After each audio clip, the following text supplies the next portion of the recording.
ایک شخص تو میں ملا, گارڈ تھے, جو کہ میں صبح صبح سائیکلنگ پہ نکلتا تھا فجر کے بعد, تو میں مین ہائی ویز کو چھوڑ کے ایک دن میں نے کہا میں اسٹریٹس میں گھومتا ہوں, دیکھتا ہوں کون سے گھر صبح جاگتے ہیں, کون سے گھر سو رہے ہیں. And I was amazed to see اکثر گھر صبح فجر کے بعد سو رہے تھے. تو میں ایک گلی کے اینڈ پہ آیا جہاں پہ ایک بڑا سا خوبصورت درخت تھا, بہت پرانا, 600 سال پرانا پرابلی, ہیوج ٹری. تو میں اس کو دیکھ کے آئی واز امیزڈ. اس پہ بہت ساری چڑیوں کی آوازیں آ رہی تھیں, it was full of birds. تو میں رک گیا, تو سامنے گارڈس آ گئے, بزرگ سے بابا جی تھے. تو کہتے ہیں کہ کیا حال ہے پتر, ٹھیک ٹھاک. میں گپ شپ مارنے شروع ہو گیا ان کے ساتھ. تو میں نے کہا بابا جی آپ اس گھر سے آئے ہیں؟ جی. And that house was beautiful as well, بڑا سا لان اور huge house, and the lawn was full of fruits and lemons and trees, مختلف قسم کے ہوتے ہیں. تو میں نے کہا بابا جی سارا ویجیٹیشن اور ساری پلانٹیشن کون کرتا ہے؟ کہتے ہیں پتر میں کرتا ہوں. میں نے کہا اچھا. تو کہتے ہیں کہ بس اس کے مالک کے ایک بیوی ہے, ایک شوہر ہے, اور دونوں سارا دن تو یہاں ہوتے نہیں ہیں, دونوں صبح نکلتے ہیں, شام میں گھر آتے ہیں. ایک پتنی ڈاکٹر ہے, ایک بیوی پتنی وہ بھی کوئی کام کرتی ہے, تو دونوں نکلتے ہیں. ان کے آپس بنتی نہیں ہے بیٹا, اللہ معاف کرے, ہر ٹائم آپس میں لڑتے رہتے ہیں. تو میں نے کہا بابا جی پھر یہ گھر سارا کون انجوائے کرتا ہے؟ کہتے ہیں پتر میں کرتا ہوں, یہ ٹریز میں نے لگائے, یہ پلانٹس لگائے, یہ فروٹس میں نے لگائے, اور ان کے فروٹس میں کھاتا ہوں. میں نے پرمیشن لی ہوئی ہے, میں یہ گارڈننگ کرتا ہوں, صبح آتا ہوں, شام کو چلا جاتا ہوں. میں اپنے بارے میں بتائیں تو میرے اتنے بیٹے ہیں, بچے ہیں, اتنی بیٹیاں ہیں, ایک حافظ قرآن ہے, مدرسے میں پڑھا ہے, ایک فلاں مسجد کا امام ہے. اور یہ کرتے کرتے سبحان اللہ اس نے کہا کہ اللہ کا بڑا شکر ہے جی, اللہ تعالیٰ نے بہت نوازا ہے, I live a beautiful life. And I was like سبحان اللہ یار, دس گائے از رچ,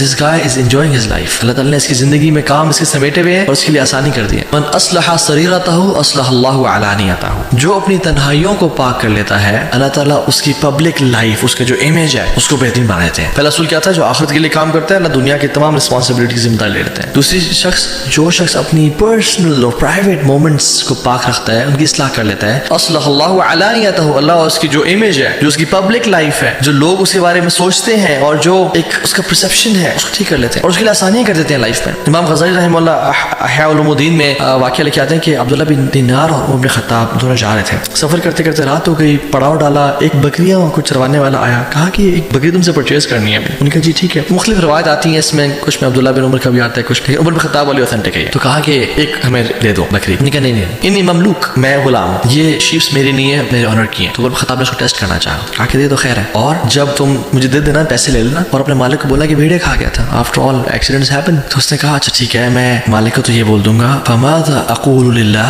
میں اللہ کو کیا جواب دوں گا. عمر بن خطاب بڑے امپریس ہوئے سے. اگلے دن اس کے مالک کے پاس گئے اور اس کو مالک سے کہا کہ میں یہ خریدنا چاہتا ہوں, اور خرید کے اس کو آزاد کر دیا. اور ایک اور روایت میں آتا ہے کہ اس کی بکریاں بھی خریدیں اور بکریاں بھی خرید کے اسے گفٹ کر دیں, بٹ جس میں صرف یہ مینشن ہے کہ اس کو خرید کے آزاد کر دیا. دس از مور اوتھینٹک. اور کہتے ہیں هذه الكلمه اعتقدك في الدنيا, هذه الكلمه اعتقدك في الدنيا وارجو ان تؤتقك يوم القيامه. اس کلمے نے جو تو نے کہا تجھے اللہ نے دنیا میں آزاد کر دیا, تجھے اس کلمے نے آزاد کر دیا دنیا میں, اور مجھے اللہ تعالیٰ سے امید ہے کہ تجھے قیامت کے دن جہنم کی آگ سے بھی یہ کلمہ آزاد کر دے گا. کیوں؟ کیونکہ اس میں تقویٰ تھا, اس کی پرائیویٹ لائف سیٹ تھی, وہ اللہ کا خوف رکھتا تھا. سو دا پوائنٹ ہیئر از, ہم اپنی زندگی میں کتنی دفعہ ایسے مومنٹس آتے ہیں کہ جس میں ہم تنہائیوں میں گناہ کر جاتے ہیں. اور یاد رکھیں جو تنہائیوں میں گناہ سے نہیں بچے گا نا, حدیث میں آتا ہے اللہ کی فرمایا میں آپ سے ایسی امت کے لوگوں کو جانتا ہوں جو قیامت کے دن آئیں گے بڑے بڑے ماؤنٹینز اور پہاڑ لیکن نیک اعمال کے, لیکن اللہ تعالیٰ ان کو ضائع کر دیں گے. صحابہ نے کہا رسول اللہ کون؟ آپ نے کہا تمہارے بھائی بہن ہوں گے, تمہارے اسکن کلر کے ہوں گے, رات کو اٹھ کے تہجد بھی پڑھ لیتے ہوں گے, لیکن ولکن قوم اذا خلوا بمحارم اللہ انتهكوها, کہ جب وہ تنہائیوں میں ہوتے ہوں گے وہ اپنی اللہ کی حدود کو کراس کرتے ہوں گے, گناہ کر لیتے ہوں گے. کیونکہ اللہ تعالیٰ ونعلم ما توسوس به نفسه ونحن اقرب الیہ من حبل الورید, ہم اس کے شارک زیادہ قریب ہیں. قل ان تخفوا ما فی صدورکم او تبدوه یعلمه اللہ, چاہے تم چھپاؤ یا چاہے تم ظاہر کرو اللہ تعالیٰ جانتے ہیں اسے. الذین یخشون ربهم بالغیب, اللہ ان کو محبت کرتے ہیں ان سے, اللہ ان کو پریز کرتے ہیں جو تنہائی میں اپنے رب سے ڈرتے ہیں. من خشی الرحمن بالغیب وجاء بقلب منیب, اللہ کو محبت ایسے لوگوں سے جو تنہائی میں بالغیب پرائیویسی میں اللہ سے ڈر گئے. اور جو ہم آج بڑی دین کی باتیں کرتے پھرتے اور اچھے بنے پھرتے ہیں وہ اس وجہ سے نہیں کہ ہم گناہ نہیں کرتے. ابن قیم الجوزی کہتے ہیں کہ know that if people are impressed with you in reality they are impressed with the beauty of Allah covering your sins. وہ اللہ کے ستار ہونے پہ کی بیوٹی پہ وہ خوش ہے کہ اللہ نے تمہارے پہ بڑی موٹی چادر ڈال کے رکھی ہے. and Allah can make anything public. زکریا علیہ السلام کو دیکھ لیں, ان کی اکیلے اور تنہائی کی دعائیں اللہ نے پبلک کر دی. اذ نادى ربه نداء خفيا, چھپ کے دعائیں کی اللہ نے پبلک کر دی. حضرت مریم کی جو مدر تھی حنا بنت فاقوت, سینٹ اینی جن کو بولتے ہیں کرسچنز, ان کی تنہائی اور ان کی دل کا جو خواہش تھی کہ میں نے یہ جو بھی اولاد اللہ آپ کے لیے دی اللہ نے پبلک کر دی, اور آپ کی بھی تنہائی اللہ پبلک کر سکتے ہیں. اور اگر تو پاک ہوئی تو بڑی اچھی امید ہے دنیا اور آخرت میں. آخرت میں کیسے؟ ورجل ذکر اللہ خالد ففاضت عیناہ, اللہ تعالیٰ اس شخص کو آخرت میں قیامت کے دن عرش کا سایہ نصیب کریں گے جو اکیلے میں تھا اور آنکھوں سے آنسو بہایا کرتا تھا اپنے گناہوں پر. So guys, what is your secret with Allah subhanahu wa ta'ala. Is it bad or is it good? وَإِن تَجْهَرُوا بِالْقَوْلِ فَإِنَّهُ يَعْلَمُ السِّرَّ وَأَخْفَى. تم بات کرو وہ چھپی ہوئی بات اور اونچی بات جانتے ہیں. وَاللَّهُ يَعْلَمُ مَا تُسِرُّونَ وَمَا تُعْلِنُونَ. جو تم چھپاتے ہو اور ظاہر کرتے ہو ان کو جانتا ہے.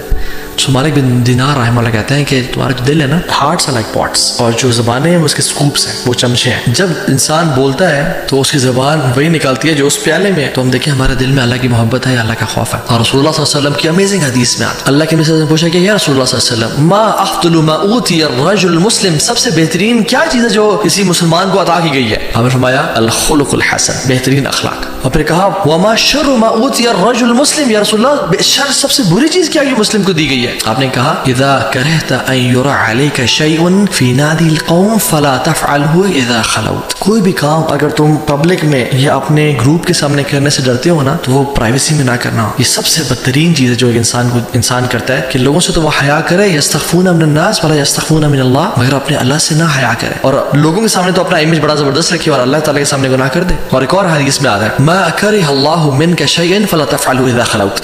جس چیز سے اللہ تعالیٰ نفرت کرتے ہیں کہ تم وہ نہ کرو, اس کو کبھی بھی خلوت میں نہ کرنا. اور تو یہ حدیث ضعیف ہے لیکن اس کا مطلب بالکل ٹھیک ہے کہ جس چیز سے اللہ تعالیٰ نفرت کرتے ہیں کہ تم وہ نہ کرو, تم اس کو پرائیویسی میں اگر کرتے ہو نا, this is absurd, this is a blasphemy. اور ایک اور کمال کی حدیث, رسول اللہ صلی اللہ علیہ وسلم پوچھا کہ وقد سئل رسول اللہ صلی اللہ علیہ وسلم ای الناس افضل, سب سے بہترین کون سے لوگ ہیں یا رسول اللہ صلی اللہ علیہ وسلم؟ آپ نے کیا فرمایا مخموم القلب و صدوق اللسان. صحابہ نے کہا یا رسول اللہ صدوق اللسان کو تو ہمیں پتہ ہے کہ کیا ہے, نعرفه, فما مخموم القلب, مخموم القلب کیا ہے؟ آپ نے فرمایا هو تقی النقی لا اثم فيه ولا بغي ولا غل ولا حسد. یہ وہ شخص ہے جو تقوی والا ہے اور پیور ہے, اس کے اندر اس کے دل میں گناہ نہیں ہے اور بغض نہیں ہے اور انویسٹیگیشنز نہیں ہے اور عداوت نہیں ہے اور حسد نہیں ہے اور کانسپیریسیز نہیں ہے. ان اللہ لا ينظر الى صورکم ولا الى اموالکم ولكن اللہ ينظر الى قلوبکم واعمالکم. صحیح مسلم کی حدیث ہے. اللہ تعالیٰ چہروں کو اور مالوں کو نہیں دیکھتا بلکہ اللہ سبحانہ و تعالیٰ دل کو اور اعمال کو دیکھتا ہے. تو اللہ سے دعا کرنی چاہیے اللہم انا نسألک قلبا سلیما واسألک قلبا خاشعا, یا اللہ میں پیور ہارٹ دے اور ہمارے دل کو تقوی والا بنا.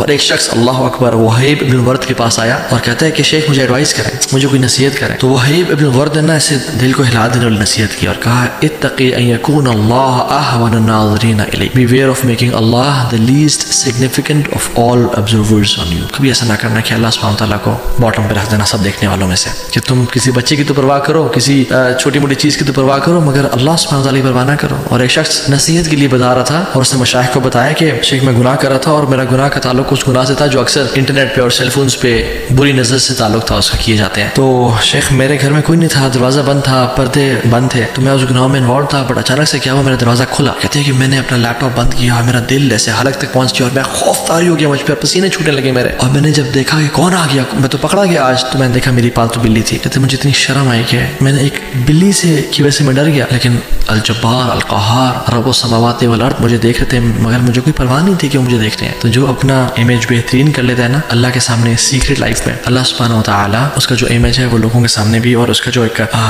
اس کی جو ایک یعنی اس کی محبت لوگوں میں ڈال دیتے ہیں. And this brings us to the third principle, and that is من اصلح ما بینہ وبین اللہ کفاہ اللہ ما بینہ وبین الناس. جو اپنا اور اللہ تعالیٰ کا جو ورٹیکل کنیکشن ہے اس کو ٹھیک کر لیتا ہے, اللہ تعالیٰ اس کے جو ہاریزونٹل کنیکشنز ہیں لوگوں کے ساتھ تعلقات ہیں اس کو ان کو ٹھیک کر لیتے ہیں.